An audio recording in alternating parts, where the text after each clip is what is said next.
Good morning, wherever you are. I'm here in my home in my International Nerve Center for all things Bill Hall.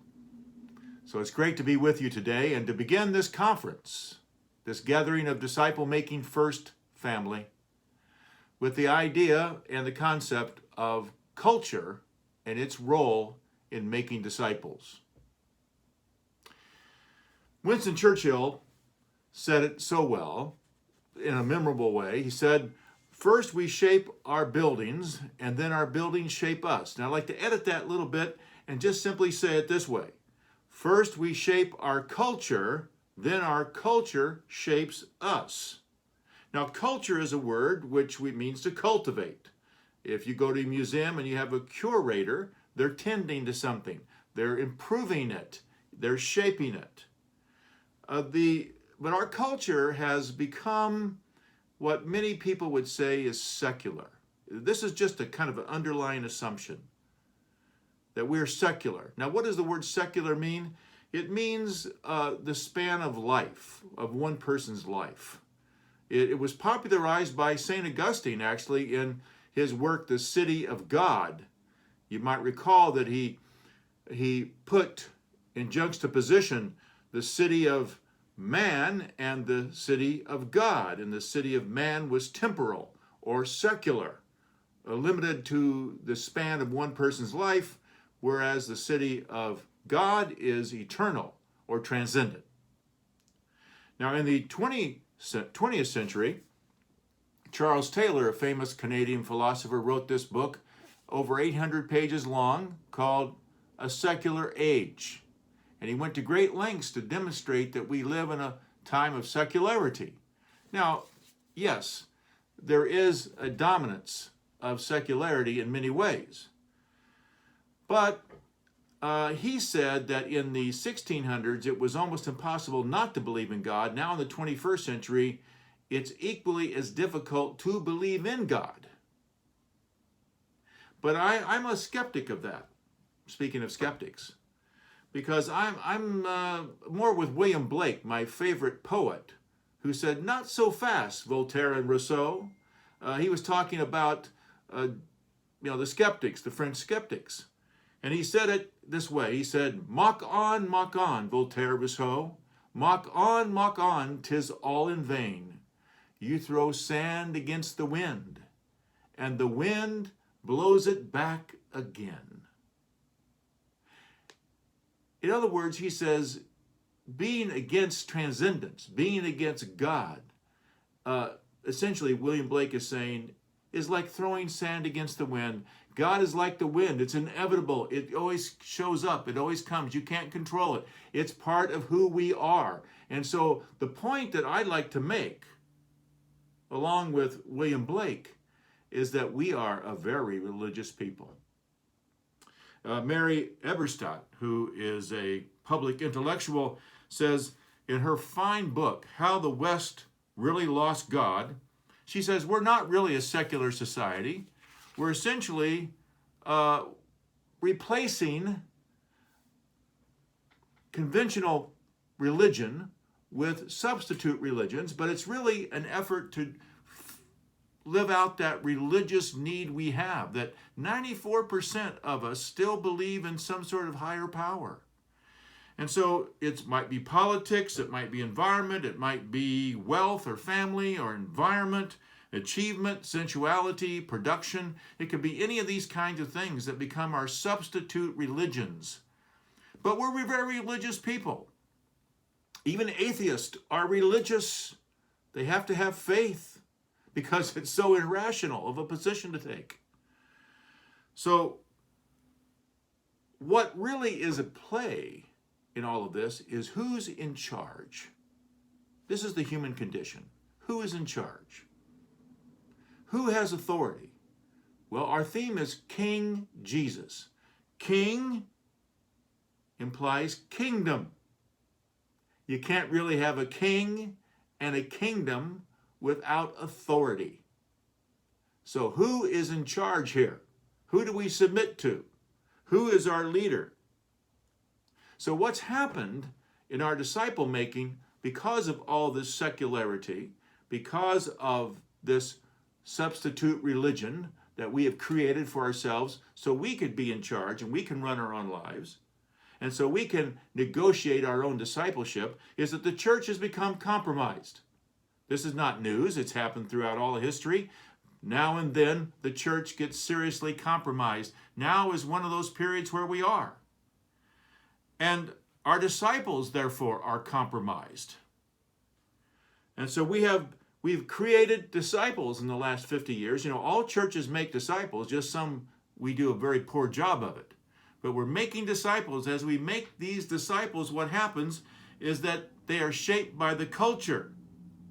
And so what we have, especially in our therapeutic culture, in our kind of intramural religious activities, that everything is about us and about how we're feeling and how we're doing and how close we are to God and all of these kinds of things. Are we intimate with God? These are all the things that preoccupy us because of the therapeutic aspects of our culture. We've been psychologized and somewhat paralyzed. But what has happened is that we have disciples who don't believe in discipleship. That's what's happened. We've created disciples who don't believe in discipleship.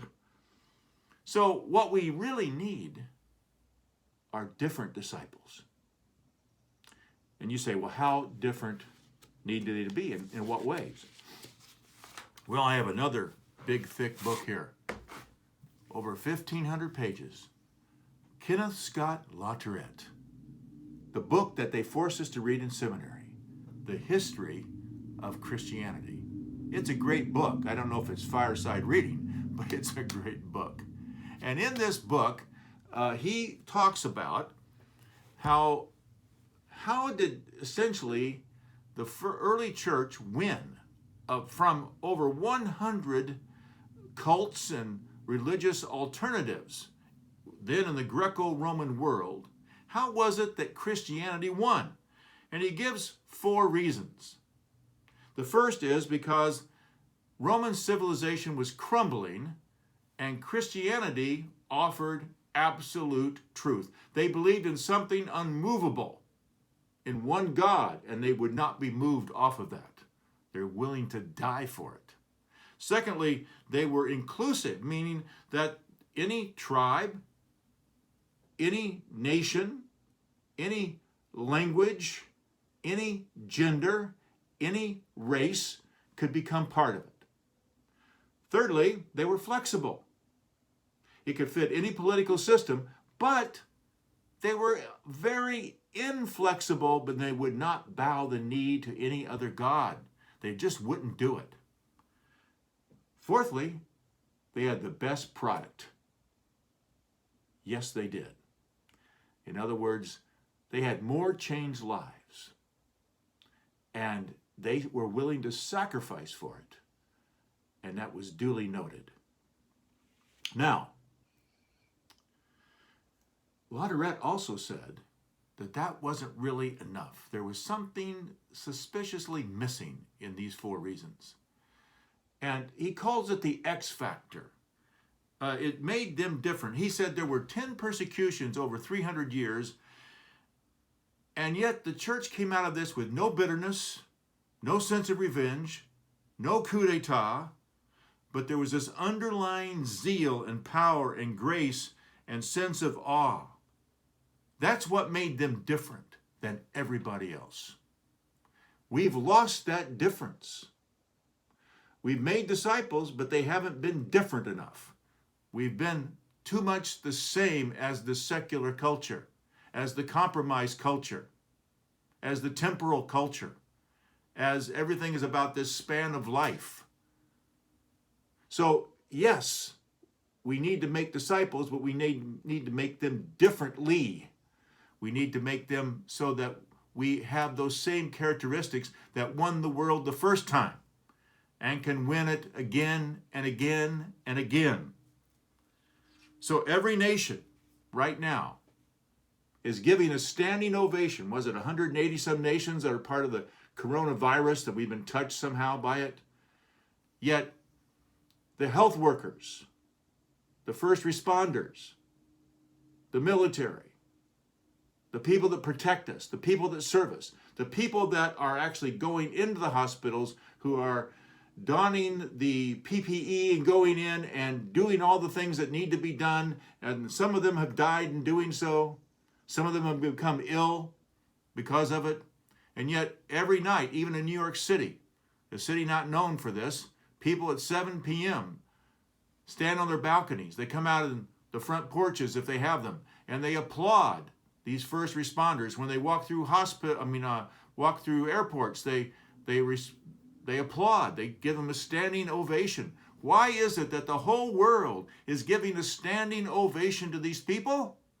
Because they're different, because they're sacrificial, because they are Christ-like.